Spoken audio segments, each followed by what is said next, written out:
No espero que me creas. Yo mismo no lo habría creído si no me hubiera pasado. Me llamo Elías Monroe. Soy un hombre de negocios, sin tonterías ni tonterías. Creé mi empresa desde cero y solo creía en lo que podía medir, ganancias, porcentajes, personas. Todo eso cambió el mes pasado. Me desplomé en mi oficina y me quedé en blanco durante varios minutos. Lo que vi al otro lado no fue lo que esperaba. Conocí a Jesús. Me mostró cosas específicas sobre el futuro de Estados Unidos, sobre Elon Musk, sobre Donald Trump. Si no comparto esto, no volveré a dormir. Empezó como cualquier jueves. Acababa de terminar una llamada importante con un cliente en Dubái. Las ganancias subían. Los inversores estaban contentos. Mi asistente, Caroline, entró con mi tercer café de la mañana. Bromeó diciendo que estaba a tope de cafeína y hojas de cálculo. Me reí, pero estaba más cansado de lo habitual. Sentí un dolor agudo detrás de los ojos, pero lo ignoré. Teníamos una reunión de la junta directiva en 10 minutos. Recuerdo estar frente a la pantalla gigante en nuestra sala de conferencias. Mis diapositivas estaban en fila. Me aclaré la garganta y dije, empecemos. Fue entonces cuando lo entendí. Todo se calmó. No fue como un infarto de las películas, sin agarrarme el pecho, sin jadeos dramáticos, solo una caída profunda, como si mi alma se desprendiera de mi cuerpo en un abrir y cerrar de ojos. Sentí que se me doblaban las rodillas, pero no sentí el suelo porque ya no estaba en mi cuerpo. Estaba encima, observando, flotando cerca del techo como un observador silencioso. Vi a Caroline gritar. Vi a Mark llamar al 911 con dedos temblorosos. Vi mi propio rostro, pálido, con los ojos abiertos y la boca abierta, pero no sentí nada. Ni miedo, ni dolor, solo una extraña quietud. Quería gritar, estoy aquí, pero no tenía voz. Entonces algo en la habitación cambió. Las paredes parecían distantes. La habitación se estiró como si manos invisibles la tiraran. Los sonidos de pánico se desvanecieron. Las luces se atenuaron, no de forma aterradora, sino más suaves, como si el mundo se sumiera en el silencio. Entonces lo oí, un zumbido bajo, como música que no podía identificar, no de instrumentos, sino más bien como la verdad misma vibrando en el espacio. Y supe que esto no era la muerte.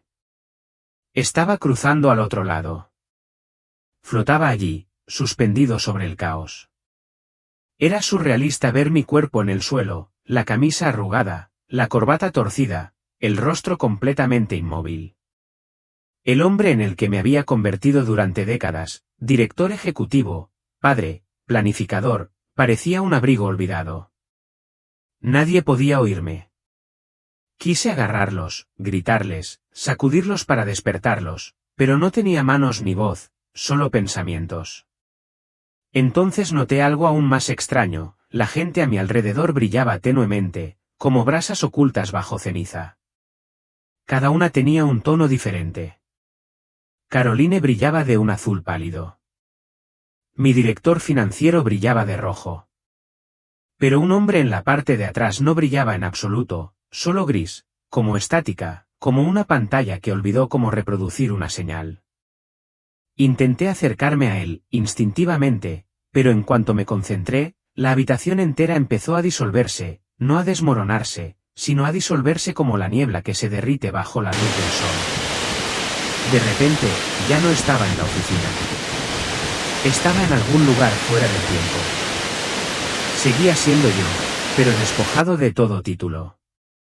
Sin director ejecutivo, sin placa, solo Elías, el niño, el hombre, el alma. Podía sentir todo lo que había ignorado, como le grité a mi hijo la semana pasada, los acuerdos que hice con Ética Flexible, los eventos benéficos a los que asistí solo por la prensa. Los vi a todos, no como fracasos, sino como momentos perdidos de verdadera conexión. Me sentí conocida, vista, no juzgada, sino examinada con honestidad.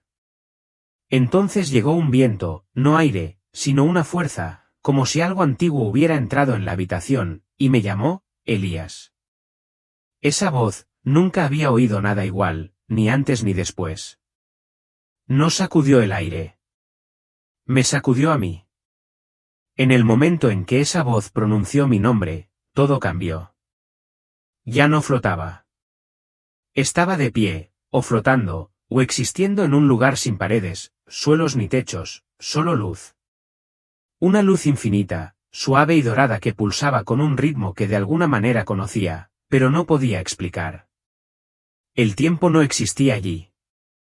No me sentía de 52 años. No me sentía cansada. Ni siquiera me sentía humana en el sentido de la palabra. Simplemente estaba consciente, como si mi versión más profunda se hubiera desconectado de toda distracción. Entonces vi algo moviéndose a través de la luz, una figura que no caminaba, solo existía. Era una presencia tan vasta y serena que me estremeció por dentro, no de miedo, sino de reverencia, como si la atmósfera misma se inclinara hacia él. De alguna manera supe que era Jesús. No se parecía a las fotos. No era rubio. No tenía halo. Era luz. Sus ojos no eran ojos, eran memoria y misericordia al mismo tiempo, mirándome como si hubiera visto cada segundo de mi vida y aún permaneciera enamorado. No podía hablar, no por miedo, sino porque no lo necesitaba. Él ya lo sabía. Extendió la mano, no físicamente, sino con intención, y sentí algo dentro de mí que se inclinaba hacia él, como si llevara siglos extrañando mi hogar y no lo supiera. Entonces dijo, no con la boca, sino con presencia, aún tienes algo que entregar. Quise decir, ¿entregar qué? Pero antes de que pudiera pensarlo, hizo un gesto con la mano. De repente, me encontré en un largo pasillo lleno de pergaminos brillantes, y uno tenía mi nombre. Allí, olvidé todo pensamiento.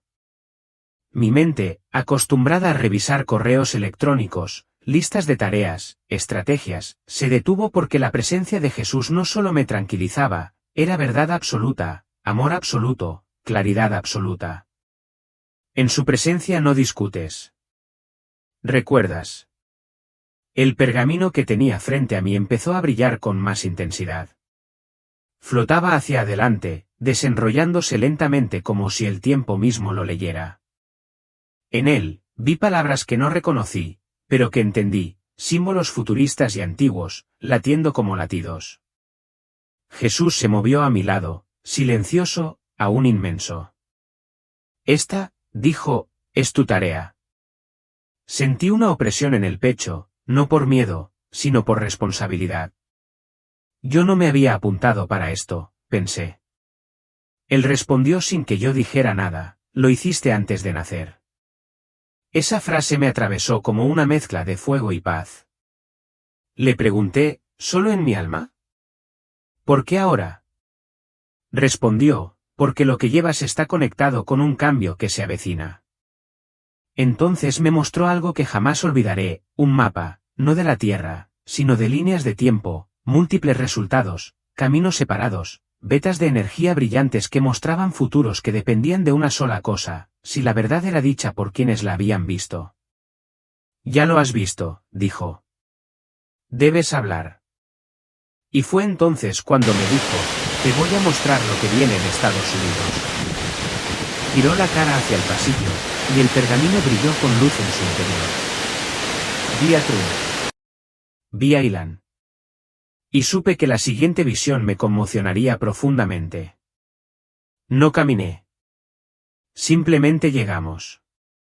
En un instante estaba frente al pergamino brillante, y al siguiente, dentro de una cámara enorme que parecía más antigua que el tiempo mismo. Muros de piedra, pero vivos. Latían como venas. El aire rebosaba significado. Me sentí como si estuviera dentro de un corazón que había visto siglos. Jesús no habló.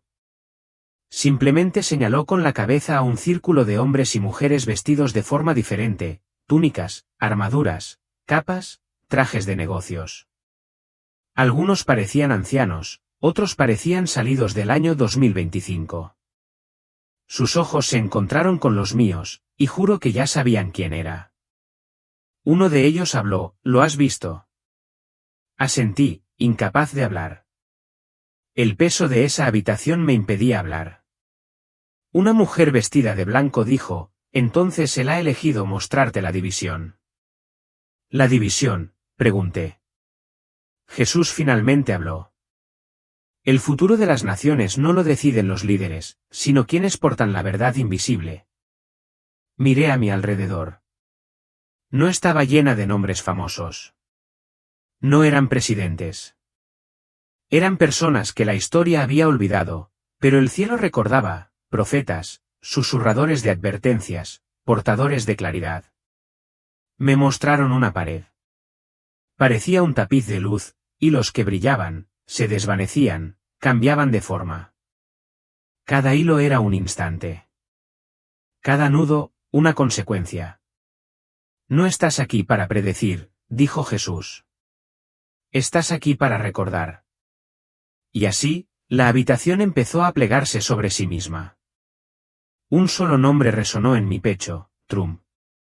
Antes de salir de la cámara, Jesús hizo una cosa más. Volvió a posar la mano sobre el pergamino, el que tenía mi nombre, y éste se desenrolló aún más. En su interior no solo había acontecimientos, sino emociones. Me vi de niña llorando en el suelo de la cocina cuando mi padre se fue. Vi el día en que gané mi primer millón, la adrenalina ocultaba el vacío. Vi momentos en los que no había pensado en décadas, pequeñas decisiones, conversaciones que desestimé, personas que ignoré. ¿Por qué me muestras esto?, pregunté. Porque toda vocación se construye sobre piezas enterradas, dijo. Esa línea me desgarró algo. Arrancó una hebra brillante del pergamino. Al tocarla, floreció en una visión completa. Vi a un hombre de pie en un podio, pelo recogido, traje azul marino y corbata roja, Donald Trump. Pero no era un mitin de campaña. No había cámaras ni prensa, solo silencio y una sala llena de sombras. De repente comprendí que hay cosas que suceden en este mundo que nunca llegan a los titulares, pero que conmocionan a las naciones desde dentro. La visión se amplió. Vi a Trump sentado en una habitación pequeña y oscura. Sin público, sin aplausos, solo silencio. Parecía mayor, no cansado, pero esperando como un hombre que guarda secretos que nadie más puede tocar. A su alrededor había figuras, algunas con uniformes militares, otras con traje, algunas que no pude identificar. No discutían. No planeaban. Estaban esperando. Luego colocaron una carpeta sobre la mesa, gruesa y sellada. Trump la abrió lentamente, y observé cómo su expresión cambiaba, primero confusión, luego claridad, luego resolución. ¿Qué es esto?, le pregunté a Jesús. Él respondió suavemente, la guerra detrás de la cortina. Me quedé mirando. No se trata de votos ni de encuestas. Jesús continuó, se trata de líneas de tiempo. ¿Qué quieres decir?, pregunté. Cada decisión que se toma aquí cambia el rumbo de las naciones, no solo de Estados Unidos. En la visión, Trump se puso de pie y pronunció una frase que jamás olvidaré, no lo verán venir hasta que ya haya comenzado. Entonces la sala se disolvió. Me volví hacia Jesús, conmocionado. Se trata de la guerra. Negó con la cabeza. Se trata del recuerdo, de restaurar lo borrado. La frase resonó en mi mente, restaurar lo borrado. Me miró a los ojos. A Trump le dieron un papel, pero los papeles se pueden robar si no se recuerdan. Y de repente, lo entendí. No era político. Era espiritual. Jesús volvió a levantar la mano. Esta vez estábamos bajo tierra. No atravesé la Casa Blanca. Simplemente aparecimos debajo, en una cámara oculta con paredes circulares forradas de libros antiguos, cajas selladas y tubos de vidrio que contenían documentos y símbolos de civilizaciones perdidas. ¿Qué es este lugar?, pregunté. Aquí es donde se hacen y se ocultan los acuerdos, respondió. Vi símbolos grabados en las paredes, latín, hebreo, idiomas que no podía nombrar. Un tenue resplandor rodeaba una caja cerrada en el centro. Dentro, una carta. Solo pude distinguir la primera línea. Al que regresa en disrupción. Jesús dijo, esta sala contiene pactos hechos entre líderes en el cielo, y algunos han sido rotos. De repente, vi a Trump entrar solo en la habitación. Abrió la caja, leyó la carta y lloró, no en voz alta, pero con una sola lágrima que tocó el suelo, y toda la habitación se iluminó. Él recuerda, susurró Jesús. Por eso la guerra está en silencio, porque el recuerdo es más fuerte que la rebelión. La cámara empezó a desvanecerse. Extendí la mano, pero ya no estaba. Jesús me dijo, lo que has visto no debe convertirse en opinión. Debe convertirse en obediencia. Pensé que la visión había terminado. Pero al desvanecerse la cámara oculta de la Casa Blanca, vi algo más arriba, un ser enorme y radiante, envuelto en una armadura como cristal fundido y trueno. Se cernía sobre la capital de la nación, con la espada envainada, las alas plegadas y los ojos como galaxias. ¿Qué es eso?, susurré. Jesús dijo, un guardián designado. ¿Para quién? Volteó la cabeza ligeramente hacia mí. Para el hombre asignado. No hablé, pero entendí. Este ángel no fue enviado por el ego de Donald Trump, sino por su misión. La atmósfera tembló alrededor del ángel, no de rabia, sino de autoridad. En el filo de su espada brillaban palabras, la verdad permanecerá en pie. Debajo de él, vi movimientos, figuras políticas, acuerdos, disfraces, y cada vez que el engaño se extendía por la tierra, el ángel se movía ligeramente, preparándose para lo que pronto vendría. ¿Está él solo protegiendo a Trump?, pregunté. No, dijo Jesús. Él está custodiando la línea de tiempo conectada con la obediencia. Hice una pausa, confundida. Jesús continuó, hay muchos plazos, muchos resultados. La presencia de un hombre no basta. Debe ir acompañada de la obediencia al rollo. Me volví hacia él. Entonces, si Trump obedece, ¿la línea se mantiene? Y si no, la línea se rompe, pero el fuego permanece. El ángel me miró directamente, no como un enemigo, sino como una advertencia. Entonces el cielo cambió, y otra figura comenzó a formarse en la luz, un hombre de pie en el centro de las máquinas. Paredes de pantallas lo rodeaban, algoritmos funcionando como venas, satélites girando arriba, fábricas latiendo abajo. Al principio, no me di cuenta de a quién miraba. No hablaba ni se movía, solo miraba al frente, pensando, y había silencio.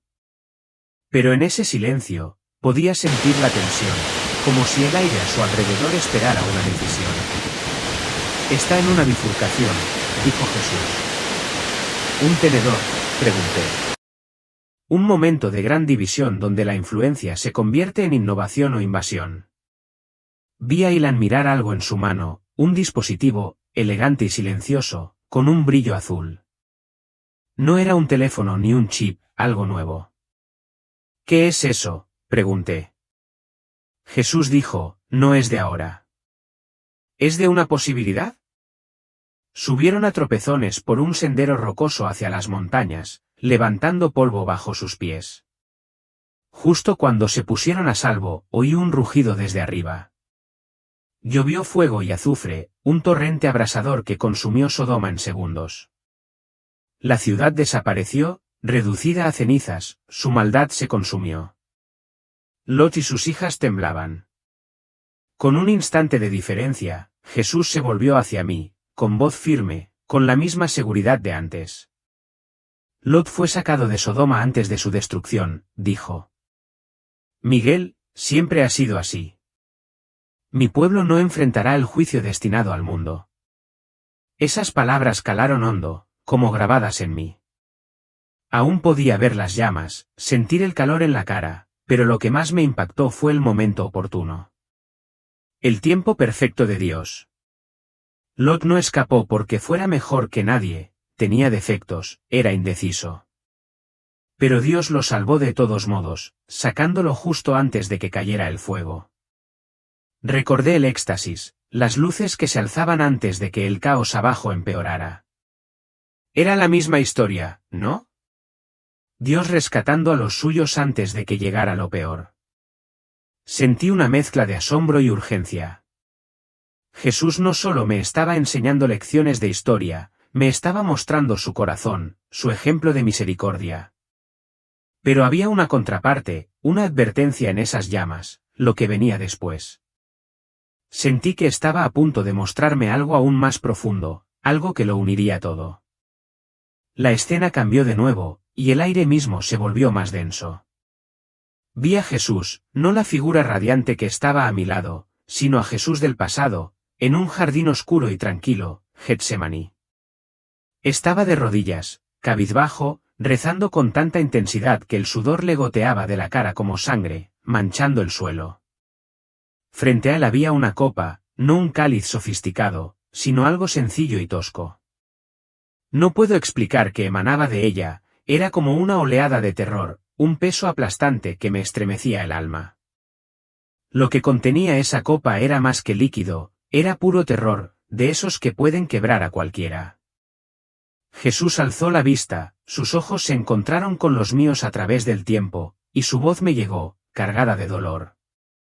Esta es la copa de la ira de mi Padre, dijo. La ira por cada pecado de la humanidad, desde Adán hasta la última alma. Sus palabras me golpearon como un puñetazo, cada mentira, cada traición, cada momento de crueldad, incluido el mío, estaba todo allí. Un veneno tan vil que podría destruir el mundo. Alguien tiene que beberlo, dijo. Y supe que se refería a sí mismo. Quería gritar, rogarle que no lo hiciera. Él era Jesús, a quien acababa de ver brillar de gloria, pero allí estaba, temblando bajo una carga que no podía comprender. El amor en sus ojos no flaqueó, pero el dolor era crudo, real. Me sentí tan pequeña, tan indigna, sabiendo que mis propios pecados eran parte de esa copa. ¿Cómo podía siquiera considerar beberla? Sin embargo, no se alejaba. La estaba eligiendo para mí, para todos. Apenas podía respirar, presentía que había algo más en este momento, algo aún más profundo que estaba a punto de mostrarme. Entonces el jardín se desvaneció, y yo estaba en un lugar completamente distinto, el Gólgota. Jesús estaba en la cruz, con el cuerpo destrozado, la sangre goteando de heridas que no soportaba mirar. El aire estaba cargado de abucheos, soldados burlándose, una multitud escupiendo veneno. Pero sus ojos aún estaban llenos de amor. Incluso en medio de la agonía, quise apartar la mirada, esconderme de verlo sufrir, pero no pude. Era como si quisiera que viera, que comprendiera el peso de aquella copa de Getsemaní que lo oprimía, y él lo estaba soportando todo. De repente, levantó la cabeza con voz entrecortada pero firme. «Consumado es», gritó, y sus palabras resonaron como un trueno. En ese instante, lo sentí, la copa que había visto en el jardín, ese vaso de ira, estaba vacía, completamente vaciada. Había recibido cada gota, cada onza de castigo por cada pecado, mío y tuyo. Las lágrimas corrían por mi rostro. Me flaqueaban las rodillas, aunque ya no estaba seguro de tener cuerpo. Jesús, el que estaba a mi lado, habló suavemente, con voz firme, porque bebiste esa copa, Miguel, quienes confían en mí nunca la probarán. La gran tribulación que viene no es mi ira contra mi iglesia. Han sido redimidos por mi sangre. Me derrumbé, sollozando, no por culpa, sino por una gratitud tan profunda que me dolía. Lo había hecho por mí, por Rose, por Ethan, por gente que nunca conocería. El rapto, el arca, la huida de Lot, todo tenía sentido ahora. Su sacrificio era la clave, la razón por la que su pueblo se salvaría. Lo miré, su rostro radiante de nuevo, y sentí una imperiosa necesidad de agradecerle. Me faltaban las palabras. Su amor lo había pagado todo. Y ahora algo más se avecinaba, otra revelación, otra parte de su plan. Podía presentirlo, como el amanecer a punto de romper. La visión cambió de nuevo, sin interrupción, como una mano divina que pasaba la página de una historia que ni siquiera sabía que se contaba. Allí, frente a mí, se desplegaba otra escena, desconocida pero profundamente sagrada. Jesús estaba a mi lado, atrayendo mi atención hacia algo lejano y, sin embargo, íntimamente cercano. Vi a un anciano, frágil pero lleno de una fuerza sobrenatural. Sus ojos ardían con determinación. Incluso en la soledad del exilio, era Juan el apóstol, de pie solo en una isla escarpada y árida, rodeada de olas rompientes, Patmos. El cielo sobre él se abrió como un velo rasgado. A través de esa abertura se abrió una puerta, no de piedra ni madera, sino de luz, radiante y viva. Brillaba como oro líquido y latía con energía celestial.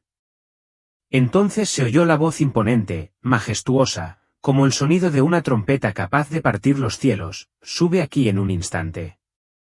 Sin dudarlo, Ión fue arrebatado, elevado de aquel suelo rocoso y atraído hacia las alturas. Contuve la respiración, sintiendo la maravilla de ese momento calar hondo en mis huesos. De repente, se paró ante un trono tan glorioso, tan sobrenatural, que desafiaba toda comparación terrenal. A su alrededor se arremolinaban colores que ningún ojo podía comprender por completo: arcoíris escarlata, relámpagos, rugidos de truenos, voces superpuestas que sonaban como aguas impetuosas chocando con el viento. Desde ese lugar elevado, Dios permitió a Juan ver lo que pronto sobrevendría a la tierra. Las escenas que siguieron fueron sobrecogedoras: sellos rasgados uno tras otro, cada uno desatando nuevas olas de devastación, trompetas sonando y con cada toque llegaba más horror, fuego cayendo del cielo, oscuridad cubriendo el sol, terror consumiendo a las naciones, luego las copas, la ira de Dios derramó como veneno, convirtiendo los mares en sangre y estremeciendo la tierra hasta sus cimientos. Era la gran tribulación, el tiempo del juicio, el capítulo más terrible de la historia humana. Mientras observaba, mi espíritu temblaba. Había visto cosas aterradoras antes, pero esto era algo completamente distinto: una oscuridad mucho más profunda, un dolor mucho más intenso, un temblor que llegaba incluso a los atrios exteriores del cielo. Me acerqué más, desesperado por captar cada detalle, cada señal, cada nombre. Pero entonces algo me impactó, tan impactante que me quedé sin aliento: algo, no, alguien, faltaba en todas esas imágenes de agonía. En medio de toda la catástrofe y el juicio divino, no había ni una sola mención de la Iglesia, ni una sola escena de creyentes soportando la ira. Ninguna imagen del pueblo de Dios huyendo despavorido, escondiéndose de las plagas o pereciendo con el resto del mundo. Nada. Mis pensamientos corrían a mil, con el corazón latiéndome con fuerza mientras me volvía hacia Jesús, sobresaltada y confundida. ¿Dónde están?, susurré, casi sin poder hablar. No respondió de inmediato. En cambio, me miró con esa confianza serena y eterna, como si hubiera estado esperando a que me diera cuenta desde el principio. No había pánico en sus ojos, solo paz. La Iglesia, mi novia, no está ahí abajo, entre las llamas, dijo en voz baja. Están en otro lugar. Antes de que pudiera volver a preguntar, la escena se transformó. Me quedé sin aliento al ser arrastrado a otra realidad, una que existía al mismo tiempo, pero que parecía pertenecer a una dimensión completamente distinta. Ahora me encontraba ante un gran salón celestial, tan vasto, tan majestuoso, que hacía que todos los palacios y catedrales que había visto parecieran maquetas de cartón en comparación. No había candelabros, pero la luz inundaba cada rincón, no de lámparas ni ventanas, sino de él.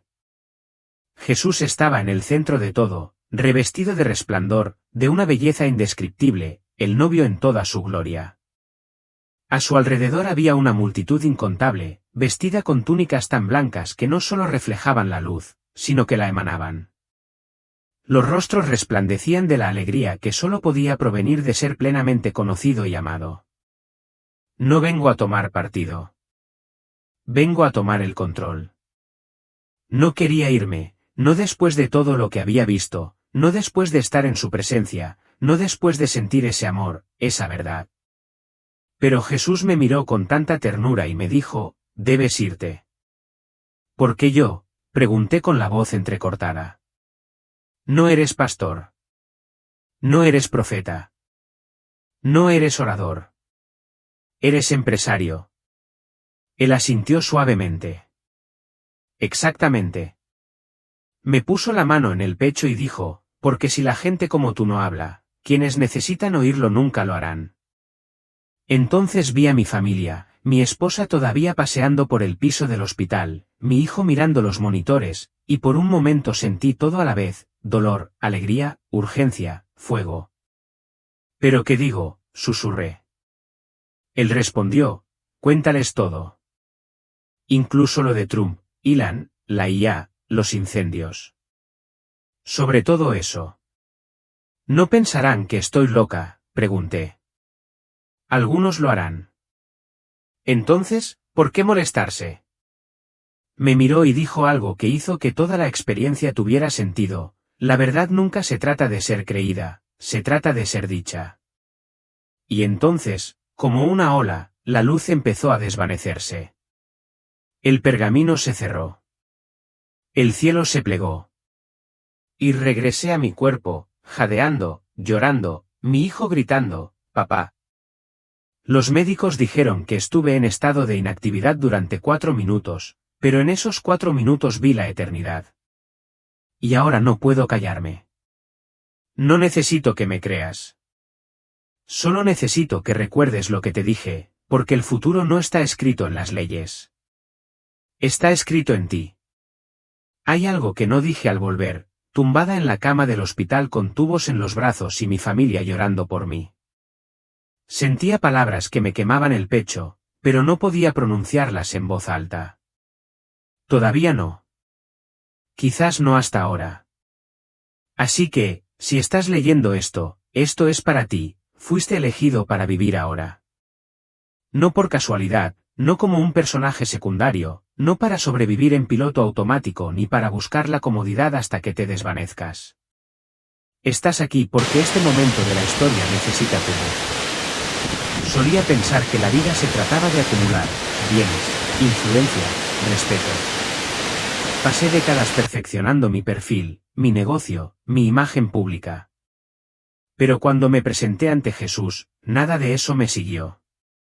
Lo único que me acompañó fue la verdad, cómo trataba a la gente cuando nadie me veía, las palabras que decía a puerta cerrada, las veces que ignoré el impulso de mi espíritu para hacer algo, decir algo, ser alguien. Y aún así, no me avergonzó. Simplemente me pidió que recordara. Así que te pido lo mismo, recuerda quién eras antes de que el mundo te dijera quién ser. Recuerda tu fuego infantil, tus preguntas, tus convicciones, tus oraciones secretas cuando tenías miedo por la noche, porque el cielo aún las escucha. No se trata de religión. No se trata de política. Se trata de alineamiento. Se trata de reconocer la verdad antes de que olvidemos que alguna vez existió. Así que, si este mensaje te conmovió, no te limites a sentirlo y alejarte. Haz algo. Di algo. Sé valiente cuando es más fácil callar, porque vi lo que se avecinaba, y créeme, está más cerca de lo que creemos. Esta parte es difícil de explicar. Les he hablado de las visiones, las advertencias, los pergaminos, la división en Estados Unidos, el futuro del dinero, el fuego, Trump, Elon, la decisión. Pero nada de eso se compara con lo que vi en sus ojos. Sé que suena poético, quizá dramático, pero te digo, si olvidas todo lo que he dicho, recuerda esto, cuando Jesús te mira, todo lo falso desaparece. Él ve cada fracaso que has intentado ocultar, cada máscara que te has puesto solo para sobrevivir el día, cada búsqueda nocturna de sentido que disimulaste a la mañana siguiente con café y correos electrónicos. Y, sin embargo, cuando te mira, no se decepciona. Te espera, no con impaciencia, sino con infinita misericordia. Eso fue lo que me destrozó, no el pergamino, ni la línea de tiempo, ni las visiones de fuego. Fue la misericordia en sus ojos, la clase de misericordia que no requiere que actúes, la que no te pide tu currículum, la que dice, incluso ahora, sigues siendo mía. Solía pensar que el amor se ganaba, que el propósito provenía del éxito, que el valor era un número, una placa, un aplauso. Pero con una sola mirada, Jesús me quitó todo eso. Y en el fondo, seguía siendo una niña, seguía amada, seguía siendo conocida. Y aquí está lo extraño, sus ojos no solo me miraban a mí, sino que miraban a través del tiempo. Vi generaciones, nietos que no he conocido, una nación de rodillas, un torrente de luz inundando salas de estar, no estadios. Vi a gente recordando de nuevo, y me di cuenta de que solo se necesita una persona que diga que sí. Un sí a la obediencia, un sí a la verdad, un sí a salir del silencio. Así que este es mi sí. Lo estás leyendo ahora. No soy un predicador. No soy un profeta. Soy un hombre de negocios que conoció a Jesús en un instante y regresó porque necesitabas escuchar esto. Mira hacia arriba, está más cerca de lo que crees. Mírate en el espejo, aún hay tiempo. Míralo a los ojos, ahí recordarás quién siempre has sido. Y tal vez, solo tal vez, empieces a vivir con sinceridad.